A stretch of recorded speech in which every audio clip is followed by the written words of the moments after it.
Kasama sina Atong Ang at Gretchen Barreto sa usapin ng mga missing sabonghero dahil sa connection nila sa industriya ng online sabong, particular sa Pitmaster Group. Si Atong Ang ay kilala bilang isang makapangyarihang negosyante sa mundo ng sabong at iba pang negosyo, pero mas naging kontrobersyal ang pangalan niya dahil sa mga babaeng nauugnay sa kanya, lalo na mula sa showbiz. Si Gretchen Barreto ay isa sa mga pinakamatunog na pangalan sa industriya ng aliwan, hindi lang dahil sa kanyang ganda at karisma na hindi kumukupas, kundi dahil na rin sa mga lalaking dumaan sa kanyang buhay. Sino-sino ang mga lalaki sa buhay ni Gretchen Barreto?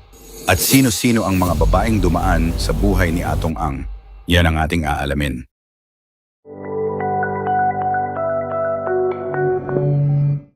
Si Gretchen Barreto ay isang kilalang Pilipinang actress, socialite at miyembro ng prominenteng Barreto family na matagal nang nasa industriya ng showbiz, kilala hindi lang sa kanyang mga pelikula at teleserye, kundi pati na rin sa mga controversial na usapin sa love life at public image.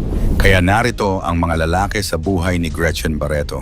Number 1. Aga Mulak, late 1980s. Noong nagsisimula pa lamang si Gretchen sa showbiz, agad siyang naiugnay kay Aga Mulak, isa sa pinakasikat na aktor ng panahong iyon. Ayon kay Gretchen, isa lamang itong simpleng teenage romance, walang opisyal na relasyon at masasabing puppy love lang. Gayunman, naging usap-usapan sila sa showbiz dahil madalas daw silang makitang magkasama sa mga events at tapings. Ang ugnayan nila ay hindi nagtagal at hindi umabot sa seryosong relasyon.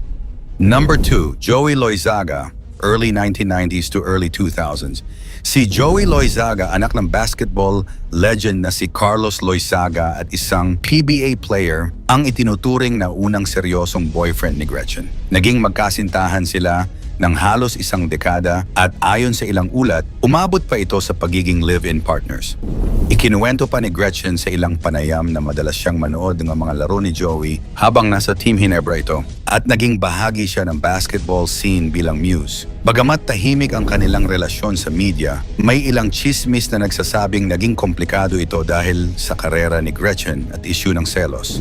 Bong Revilla, mid-1990s. Naging controversial ang di umano'y 4 na buwang relasyon ni na Gretchen at Bong Revilla matapos ang kanilang pagtatambal sa pelikulang Ako ang Katarungan. Sa panahong iyon, kasal na si Bong kay Lani Mercado at may 3 na silang anak, habang si Gretchen naman ay nasa relasyon pa kay Joey Loizaga. Ayon sa mga ulat, naging malapit sila sa set ng pelikula at doon nagsimula ang kanilang ugnayan. Nang matapos ito, humingi raw ng tawad si Gretchen kay Lani at tinanggap naman ito. Nanatili raw silang magkaibigan ni Bong kahit natapos ang issue, ngunit ang affair na ito ay isa sa mga tumatak na eskandalo sa kanyang buhay pag-ibig. Number 4, Tony Boy Cojuangco, mid-90s to present. Ang pinakamatagal at pinakatanyag na relasyon ni Gretchen ay kay Tony Boy Cojuangco, isang negosyante at miyembro ng prominenteng Cojuangco clan. Magka-live-in na sila simula pa noong mid-1990s at nagkaanak ng isang babae na si Dominique. Bagamat hindi sila legal na ikinasal, dahil kasal pa rin si Tony Boy sa kanyang unang asawa,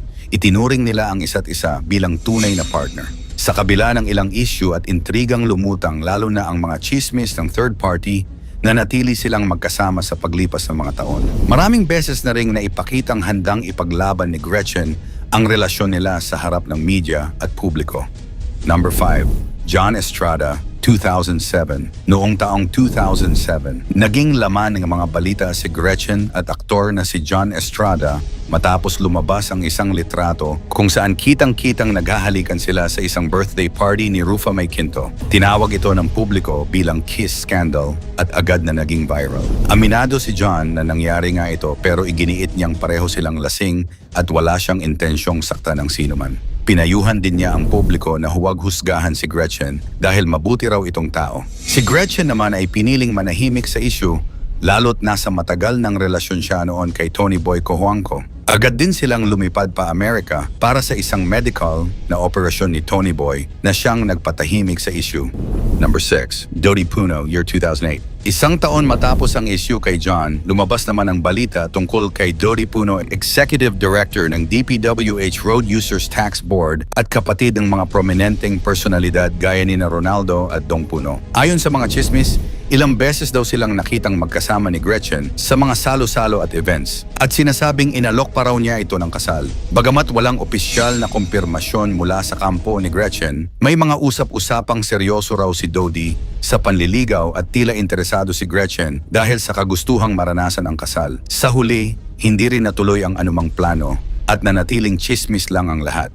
Number 7. Ricky Yabut, 2008. Ilang buwan lang ang lumipas, muling naging sentro ng intriga si Gretchen matapos makita siyang kahalikan si Ricky Yabut sa isang bar sa Makati. Si Ricky ay kapatid ni Denise Yabut, ang legal na asawa ni Tony Boy Cojuangco, kaya naging mas sensitibo ang issue.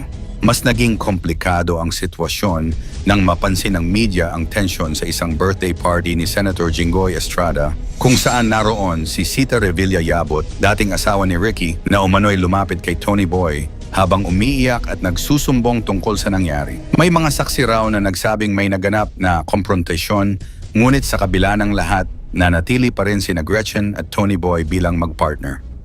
Number 8. Atong Ang 2019 present. Mula 2019, paulit-ulit na naiugnay si Gretchen kay Atong Ang, isang kilalang negosyante sa larangan ng sabong at kasino. Nagsimula ang lahat sa mga viral photos at videos kung saan makikita silang magkahawak kamay sa eroplano, magkatabi habang natutulog at magkasama sa sabungan events. Pinabulaanan ni Atong ang mga haka-haka at iginiit na magkaibigan at business partners lamang sila at pareho nilang sinabing walang romantic involvement. Gayunpaman, hindi pa rin tumitigil ang usap-usapan, lalo na nang makita silang magkasamang lumahok bilang principal sponsors sa isang kasal nitong 2024 at sa sabong events kung saan tinawag pa si Gretchen bilang Lady Tiger. Kahit pa may mga intriga, nananatili ang kanilang pahayag na magkaibigan lang sila. Kung susumahin, naging makulay at puno ng intriga ang buhay pag-ibig ni Gretchen Barreto at bawat relasyon ay may naiambag sa kanyang personal na paglalakbay mula sa kabataan,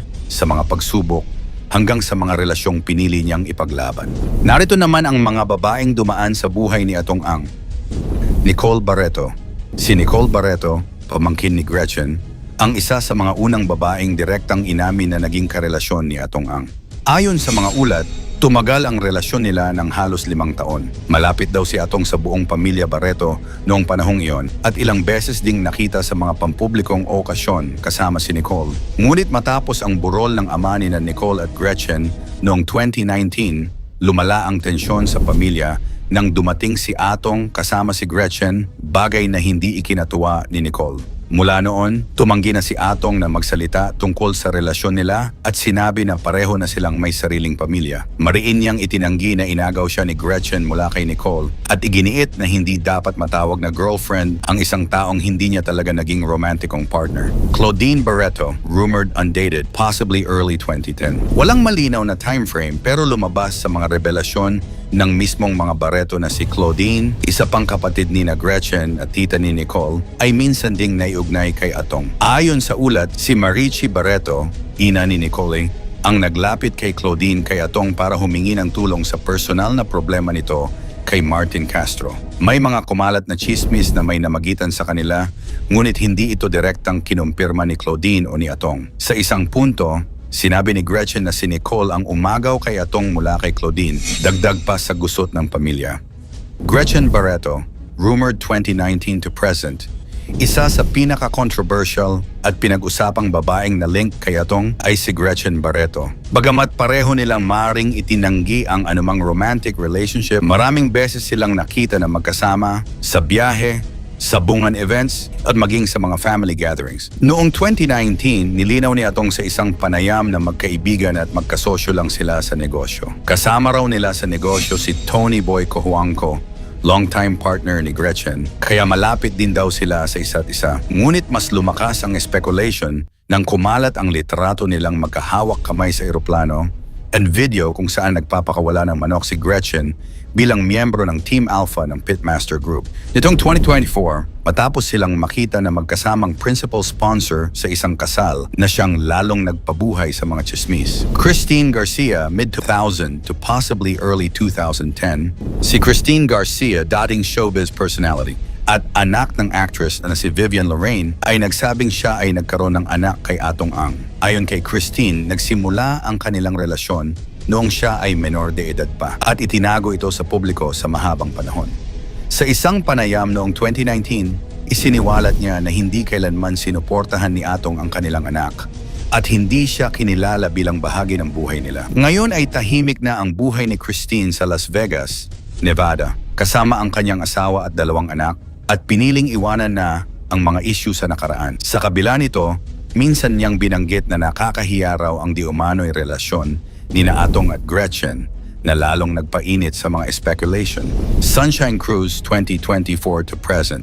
Pinakabago sa listahan ay si Sunshine Cruise na ayon sa mga ulat ay kasalukuyang karelasyon ni Atong Ang. Ayon kay Sunshine, matagal na siyang niligawan ni Atong simula pa noong 2014. Ngunit tumigil ito nang siya ay pumasok sa relasyon kay Maki Matay. Pagkatapos ng kanilang hiwalayan, bumalik si Atong sa panliligaw at kahit ilang beses siyang binasted, hindi raw ito sumuko hanggang sa nauwi sa relasyon. Ngayon, madalas silang makita na magkasama sa mga sabungan events at may mga video pa na nagpapakitang naghahalikan sila sa gitna ng mga crowd.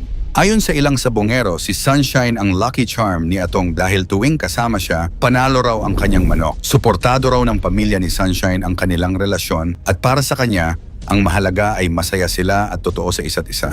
Sa kabila ng kanyang pagiging tahimik sa media, maraming babae ang naiugnay kay Atong Ang mula sa mga Barreto sisters at pamangkin hanggang sa dating aktres na si Christine Garcia at ngayon kay Sunshine Cruz. Karamihan sa mga relasyong ito ay binalutan ng intriga at tensyon sa pamilya. Pero sa dulo, si Atong ay patuloy na naninindigan sa kanyang personal na privacy at pagtuon sa negosyo at pamilya. Sa kabila ng lahat ng intriga, kontrobersya at chismis na bumalot sa kanilang mga pangalan, sina Atong Ang at Gretchen Barreto ay nananatiling matatag sa kanilang mundo, si Atong bilang isang maimpluwensyang negosyante at si Gretchen bilang isang hindi matitinag na personalidad sa showbiz at high society. Bagamat maraming beses silang naipit sa issue mula sa mga relasyon hanggang sa kontrobersyal na pagkawala ng mga sabongero, pareho nilang piniling manahimik, umiwas sa gulo at patuloy na itaguyod ang imahe nilang gusto nilang panatilihin. Sa dulo, sila ay mga taong piniling tahakin ang sariling landas, kung saan ang totoo at hindi totoo ay nananatiling palaisipan para sa publiko. Kung nagustuhan mo ang ating video, paki-like, comment and subscribe. Maraming salamat at God bless.